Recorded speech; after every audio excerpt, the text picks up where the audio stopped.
But as I said, Mave's been around obviously 30 years, since this is our 30-year anniversary this year, really last year, so we're founding it.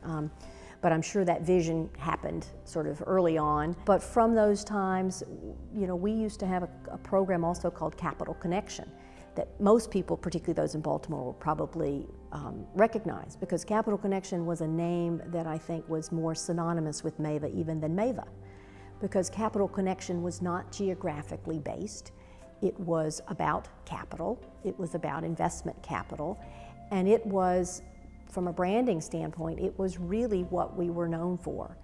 And in the early days, you know, Mava and really Philadelphia and the whole Eastern Seaboard, I look at us as really the go-to place. Even in my Columbia days, it was the go-to place, really anything south of Boston. The New York community really wasn't formally formed as a pure venture community. Now today it's a very different animal. It really is, and quite vibrant.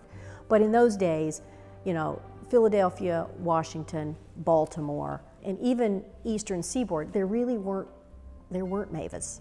And that's really sort of where this organization was sort of created, and was working very closely with Philadelphia until a time when there was so much activity. I think the powers that be decided, let's split these two things. Let's have a Mava Capital Connection in Baltimore, and we'll do something in Philadelphia. And it was very amicable in the sense that those were markets that were maturing.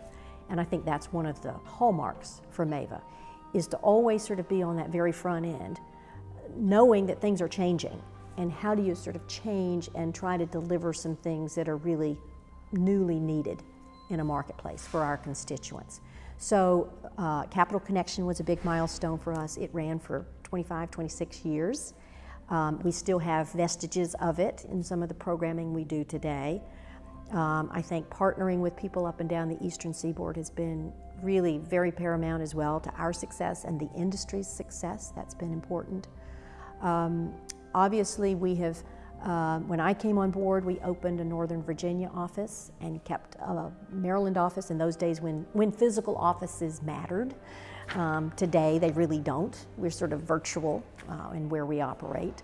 And what we did a few years ago, obviously, we're no different than the national markets. When venture has changed and it's had its ups and downs and the numbers of funds has changed, we did a lot of changes when the banking crisis happened. We really pivoted quite a bit. And at that moment, we really identified that we wanted to do some things in seed stage financing because we were fearful that a few years out, there would be very little money going into seed stage. So what could we do post-recession, 5, 6 years ago, of how we could basically support those early stage companies? And from that, we founded, that was in my era, we founded TechBuzz, which is something that people might be familiar with today. And that's essentially our new Capital Connection. Very different staged program, but it's a program that basically we run 3 times a year, and it really is for the earliest of the companies we try to serve. Mava's life cycle is really to be supportive of sort of 3 main constituents, and that really hasn't changed. How we do it has changed quite a bit. So at our core, obviously, is the private investment community, which I think has changed quite significantly over the years. We now, when we used to have primarily institutional venture, we now have family offices, VC, angels, growth equity, private equity, fund of funds, family offices that are institutionalized in the way that they invest. So we have all kinds of hybrids also affiliated with us. But really, they're all focused on putting fresh capital and active capital investing into the marketplace for high growth companies. Secondly, we have really always has been at our core in many ways, now a little more formalized, are the companies. So we have companies from both seed stage, but all the way up to companies that have either gone IPO or are in an acquiring mode.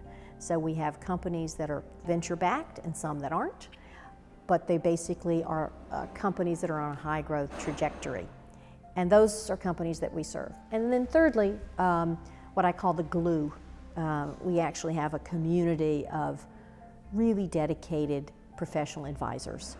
And you know, it's not enough to just say these are law firms or these are accounting firms or these are advisory firms. I do think we have some of the very best advisors, bar anywhere in the country, that basically go and lock arms with companies and are great partners. And that has been sort of the tenet for the last 30 years. I think those three elements have really made up what I call MAVA's current community and our historical community.